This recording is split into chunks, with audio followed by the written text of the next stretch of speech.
Welcome to those of you who are joining us now for this portion of our call, which is covering our 2025 Annual Impact Report. I'm Aliana Piñeiro. I'm the Chief Impact Officer at Boston Impact Initiative, and we're happy to have you here today. Right now on the call, we have investors, donors, as well as the BII team. And yeah, looking forward to sharing this report. And if you have questions, please ask them in the chat. And there should be a little bit of time at the end for questions as well, if you'd like to ask them that way. So just to ground our time together quickly for those who are currently entering, I just wanted to emphasize who we are. BII is a nonprofit impact investing fund and a certified community development financial institution. And our mission is to invest in the people and places, building community ownership and shared wealth and economic power, particularly in communities of color. And we do that by supporting and investing in entrepreneurs, building impact-driven businesses, and visionary fund managers, reimagining the flow of capital to their communities. For today's review of the annual impact report, I will start with our direct investing activity. So you can go to the next slide. And we can actually go to the next slide again. So our portfolio for our direct investing activity is rooted here in New England. We focus our place-based and impact investing strategy in key hubs like Greater Boston, Lawrence, Brockton, and Springfield, as you can see on this map. As of December 31st, 2025, our portfolio consisted of 40 active investments, and this included a diverse mix of traditional for-profit businesses, public benefit corporations, nonprofits, and cooperatives. And in Q1 of this year, 34 of these companies completed BII's portfolio company survey, and also met with many of us on the BII team, providing both qualitative and quantitative data for this report. Next slide, please. So true economic justice requires shifting who owns, decides, and benefits from our economy. And we track ownership to closely measure how capital access is transforming into community power. And so across our portfolio, even when we account for external shareholders, the average percentage of company ownership stands at 74% for people of color and 42% for women. And furthermore, 24% of for-profit companies in the BII portfolio have advanced beyond the traditional structures and are either completely cooperatively owned or actively offer worker ownership opportunities to their workers. Next slide. So among those surveyed, the companies collectively sustained 990 jobs and distributed 35.8 million in total compensation to their employees. 71% of the positions are held by people of color and 58% are held by women. And we use the MIT Living Wage calculator to evaluate job quality. And so in 2025, the living wage in Boston reached a whopping $32.11 an hour. And so for early stage companies and small businesses navigating challenging macroeconomic environment, this is a difficult threshold to meet. However, 67% of all of the workers across our surveyed portfolio companies do earn at least this wage. And 41% of our portfolio companies completely pay their workforce at or above this living wage. It's something that we work towards with them. So something that's new this year is a new feature this year in our impact report is reporting on outcomes against our stated impact goals for our direct investing work. So I'll run through these 4 goals with you now today. Goal number 1 is to increase wealth and ownership in communities of color. Now, business ownership acts as a powerful tool for building community wealth. That's part of why we do what we do, of course. But that's not the only piece. When our portfolio companies have access to fair and flexible capital that's tailored to their needs, the economic benefits ripple to their employees, their local vendors, and their customers. A great example of this is Nuevo Dia Adult Day Health, which is a Latino-owned business that helps elders in our community live fun and fulfilling lives with culturally appropriate food and activities, and provides them with resources and support. And in addition to the impact that they have on the participants, the elderly participants in their programs, they also have an intentional procurement policy where they source as much as they can from local vendors in the Boston area and businesses owned by people of color. And they track their spending and report it to us annually. So they are a great example of using this policy and using their local vendors to further their impact. Next slide. Goal number 2 is to increase worker ownership and power. Now, workplace democracy is not just an ideal, it's also a clear driver of operational resilience and employee retention. And our portfolio companies have different tactics that they use, everything from creating advisory boards where workers or community members can provide input to worker-led governance structures. Um, and our businesses are using these participatory models to shift power. However, our portfolio leaders did note that collective power does require careful navigation and that building genuine consensus takes time. Leaders must work intentionally to dismantle historical workplace mistrust and really establish seed these initiatives with time. One great example of a company that has really been built to do this is Synergy Contracting. They're a Latina-owned construction company that was founded as a union shop. So rather than waiting for the workers to unionize, Jeysi Zuniga, the founder, said, "I'm going to own a union shop." She wanted her workers to be protected, represented, and compensated fairly from the start. You can read her full impact story in the report. I encourage you to because Jeysi is very inspiring. Next slide, please. Another major goal for us, which you've probably heard us speak about in the past and write about, is around increasing and maintaining affordability in community-controlled real estate. So to prevent displacement in rapidly gentrifying places, especially like in the Boston area, community control over real estate is a vital tool, and it can keep decision-making power and revenue in the neighborhood. We currently support 5 enterprises or developers that are providing affordable housing, and this has resulted in 818 units either constructed or maintained in the year 2025.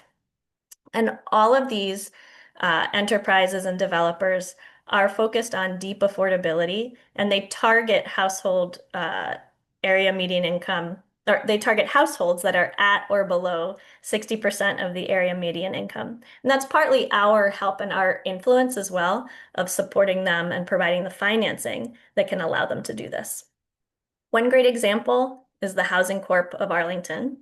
They acquired 59 units of naturally occurring affordable housing in a rapidly gentrifying area in Arlington. And this tenant-driven acquisition was a great example because it was aligning with a community partnership with a tenants' rights organization, and then supporting that tenants group to work with the local CDC or Housing Corp of Arlington to prevent the displacement and buy the building that the folks lived in. So this tenant-driven acquisition allowed for residents who are at levels between 30 and 80% of AMI. And it really demonstrates how these strategic partnerships with tenant organizing entities is very key for preserving naturally occurring affordable housing. Next slide, please. Goal number 4, and our last goal here, is to increase climate resilience in communities of color. Sustainability is an essential operating strategy to reduce waste, lower emissions, and cut overhead costs for businesses. Um, and our portfolio sees it also as an important way to get engaged in the green economy and contribute to environmental justice. Today, 1/3 of our portfolio advances this goal through either core products and services, and then 1/4 of them have integrated practices into their operations. I'll give you an example. Wash Cycle Laundry is a commercial laundry facility in Lynn, Massachusetts, that serves major airlines and hotels. You know, they compete with all of the other laundry services, but they are deeply sustainable. They have water saving technology, energy saving machines. They have a zero waste policy. They recycle the plastic bags that the laundry comes in.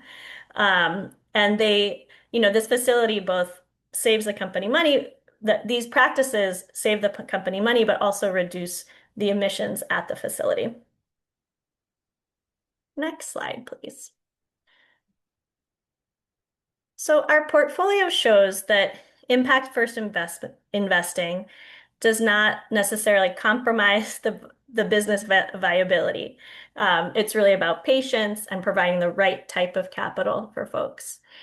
In 2025, our portfolio companies generated 121 million in revenue, representing a 22% increase in revenue from 2024 to 2025. Furthermore, our capital is catalytic.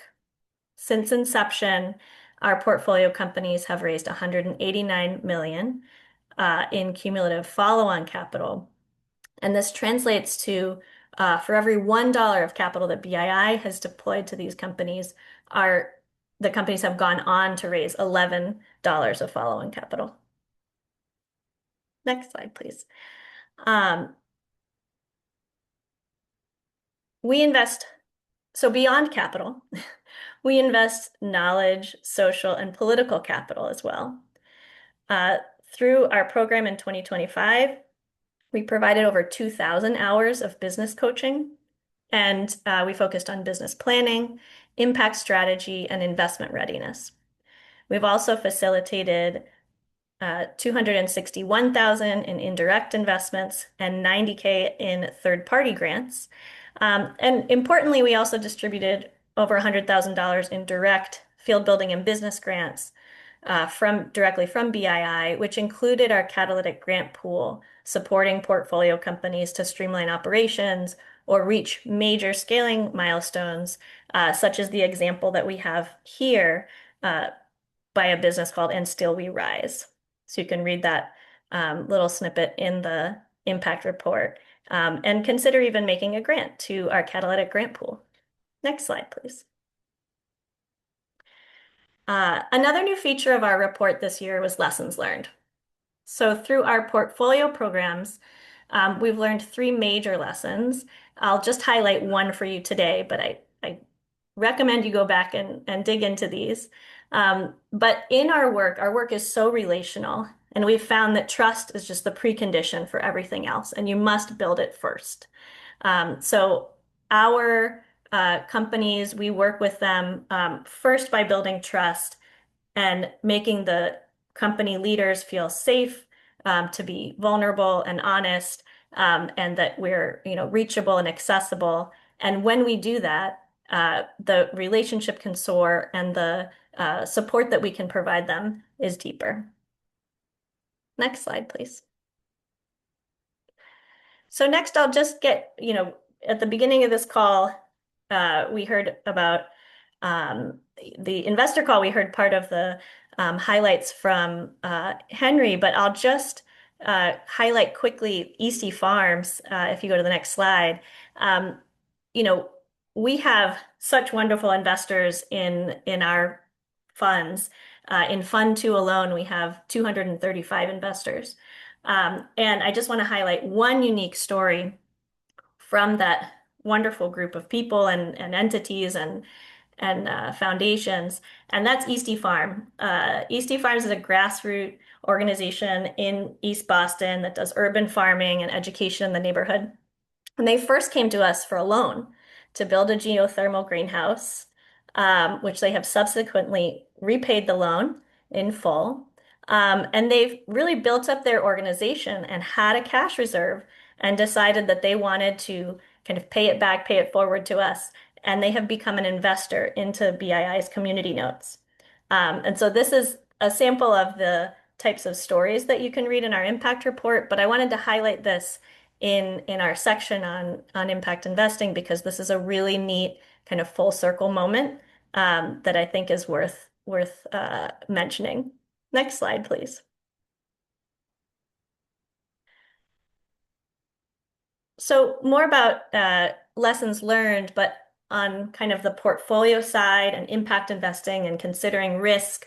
And one of the one that I'll highlight here that we learned, especially in 2025, was as our companies grow, we have to consider mission drift as they grow. So when we first meet with companies and they are, kind of idealistic and really building for um, an impactful business for the future. But as they scale and attract new investors, sometimes the focus can shift.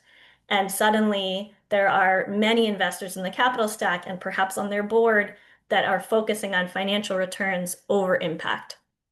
And so that can be a difficult situation and dynamic to navigate for the companies. And so we are, stressing strong alignment between founders and investors, helping founders connect with like-minded investors, and also considering exit strategies and alternatives to continuing to raise capital, rounds and rounds of capital. So these are some of the reflections that we've done over the last year and thought about and lessons that we've learned. Next slide, please. So to build a truly inclusive economy, however, we can't just fund businesses here in New England. We are also focused on training the next generation of fund managers to deploy integrated capital across the country. Next slide, please.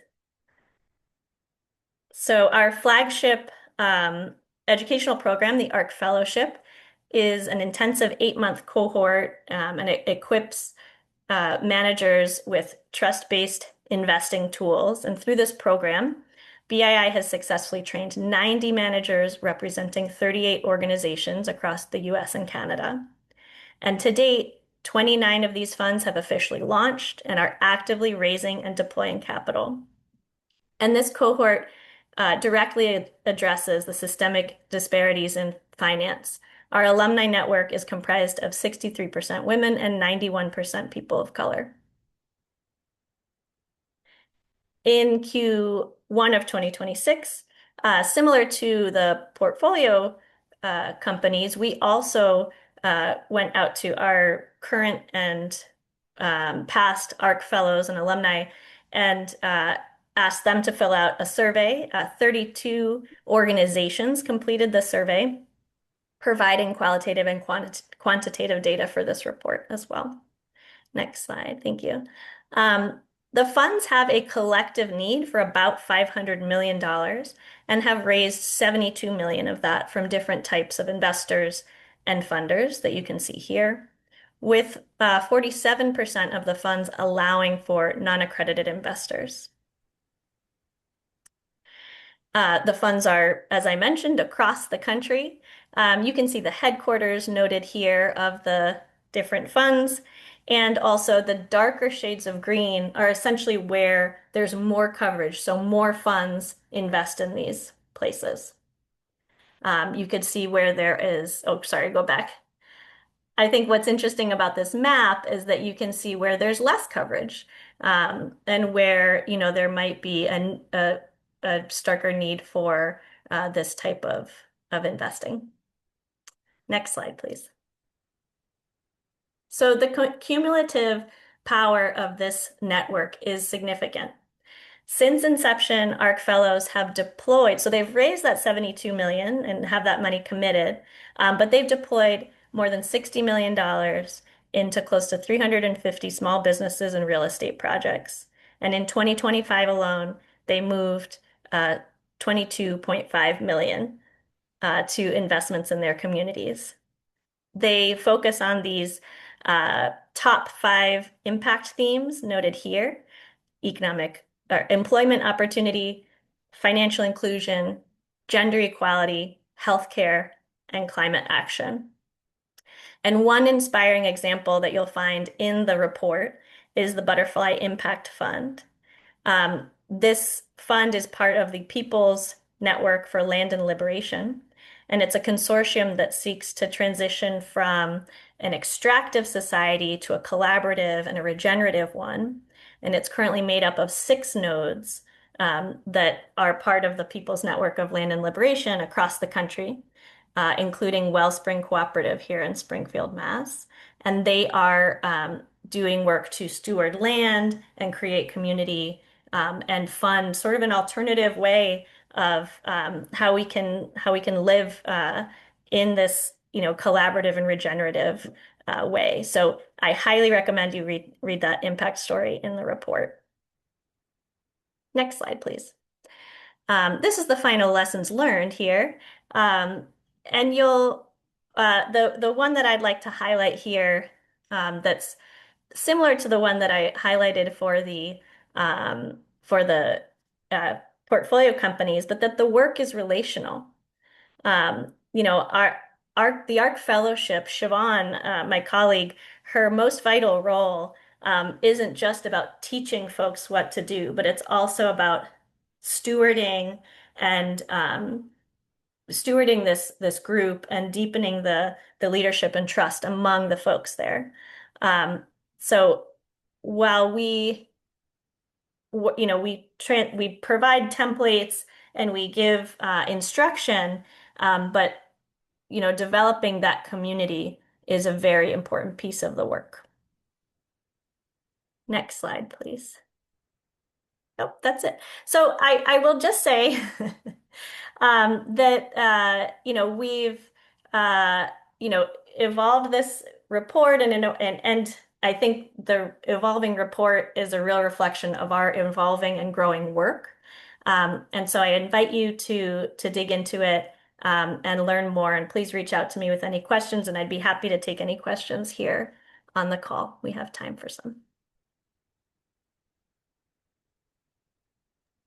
Can we take the slides down? Great. Yeah.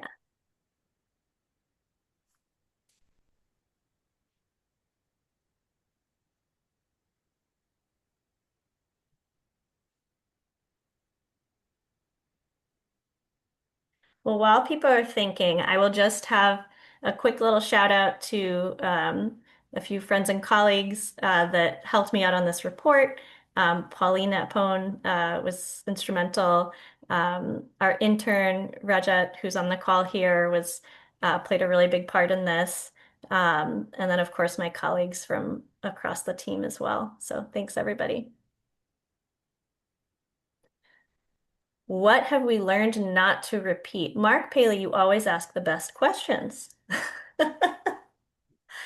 I think one thing that we've learned,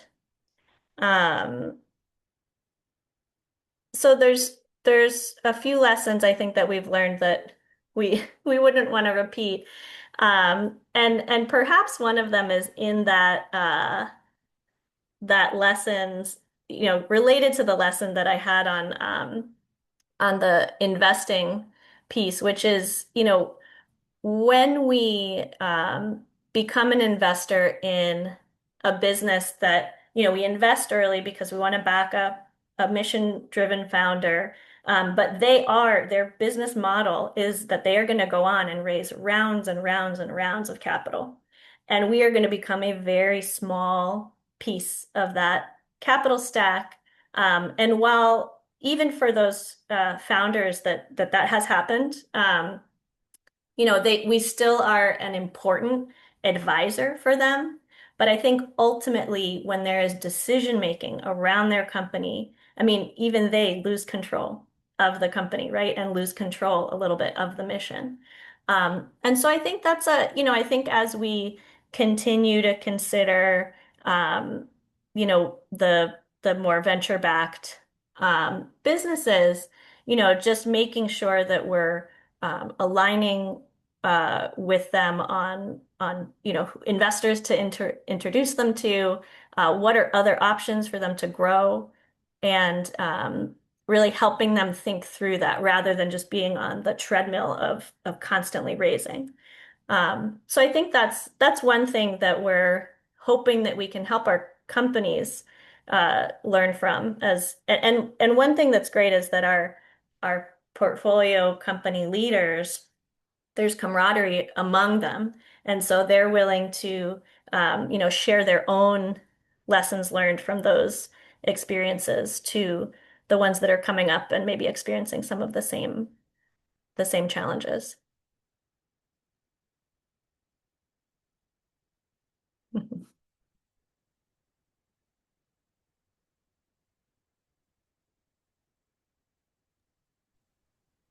Any other questions? If there's not, I can add just a lesson from running the ARC Fellowship for my first year, the first time. Um, we learned to definitely provide more space, particularly at the beginning, both for self-reflection, for orientation and grounding, not in building a fund, but in systems change and understanding our own role in that. And folks come from different backgrounds and different levels of privileges. And we don't want any of them running impact funds unless they cultivate that self-awareness, and also deeper relationships, and there's community of practice that we're building. Thank you, Siobhan and Aliana. Are there any other questions? So when we started this call, I mentioned that I'm giving Betty, our returning CEO, a little surprise. I started the call earlier. But Betty, anything you want to say as we get ready to log off and you're back from sabbatical? Oh, hi, Lubna. We lost you a little bit there, but I think you meant to give me a little Yes, space if you want to say to anything as we yes, close. Yes. thank you. No, as most of you know, I took a 3-month sabbatical starting in February. Unfortunately, right before I was in an accident and I hurt and fractured my foot. So I spent a big portion of the sabbatical at rest with my leg up in a boot. So it was not exactly the kind of sabbatical I wanted. It did help me rest though. It also helped me to accept sometimes, situations come into your life and you deal. So I'm super grateful regardless to the BII team because Lubna and everyone, in our team stepped up to continue to run the organization. We've continued to move all of our initiatives, our investments, and programs forward. As you could see, last year was an incredible year with all of our accomplishments and the closing of Fund 2, right? That gives us runway to continue investing. So I feel like I have gotten, some of that rest that I needed to come back now really strong and focus more on what are the bigger strategies that we need to push forward to continue to help the portfolio, to grow our ecosystem and our fund managers, to continue mobilizing capital for impact first investing. And also we're in the midst of a technological revolution, and how do we leverage that at the same time? So excited to be back, and to continue working with all of you. We can't do this work without you all, our supporters, our investors, our community partners. So just thank you for being in this work with us. And I look forward to what's next. And I hope we will see you at our June event, June 24th. We have our community gathering. I hope that you can all make it. Yes, and if we can include that link in the chat as people head out, I would appreciate that. Thank you, team. So I think that's it for today. Thank you all for being here. Our internal team will stick around for a few minutes in case anyone has remaining questions, but otherwise we hope to see you next time. And before that, at our summer gathering on June 24th in Roxbury near our office. So you will get the information and link soon. And it has been sent around an email too, so you can check your emails. There's the Luma link. Thank you, Domenica. Thank you all. Yeah. Have a good afternoon.